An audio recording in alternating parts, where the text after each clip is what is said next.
Perkenalkan, nama saya Lianella Arix dengan NPM 252201116 dari Program Studi Keperawatan Universitas Jenderal Ahmad Yani Yogyakarta. Di sini saya akan menggambar dan menjelaskan tentang perubahan sel akibat adaptasi berupa hiperplasia pada kasus BPH.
Nah, selanjutnya di sini ada sel prostat normal.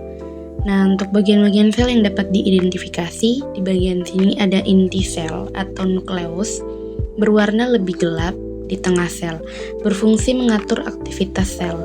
Dan ada juga sitoplasma, bagian di sekitar inti sel, tempat berlangsungnya aktivitas metabolisme sel.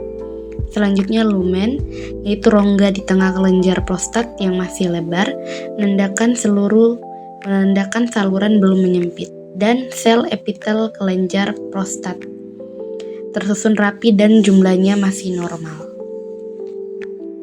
Nah, untuk bagian sebelah kanan ini yaitu hiperplasia atau BPH.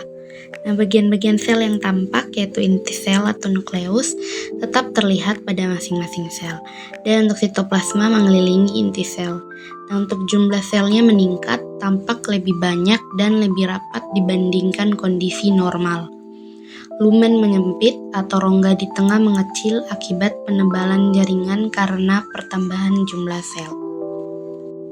Adapun untuk proses atau mekanisme terjadinya adaptasi sel atau hiperplasia pada BPH, hiperplasia adalah bentuk adaptasi sel berupa peningkatan jumlah sel akibat rangsangan tertentu. Pada kasus benign prostatic hyperplasia atau BPH, mekanismenya adalah sebagai berikut. Yang pertama, pengaruh hormon. Pada pria usia lanjut, hormon testosteron atau diubah menjadi dihidrotestosteron atau DHT di jaringan prostat.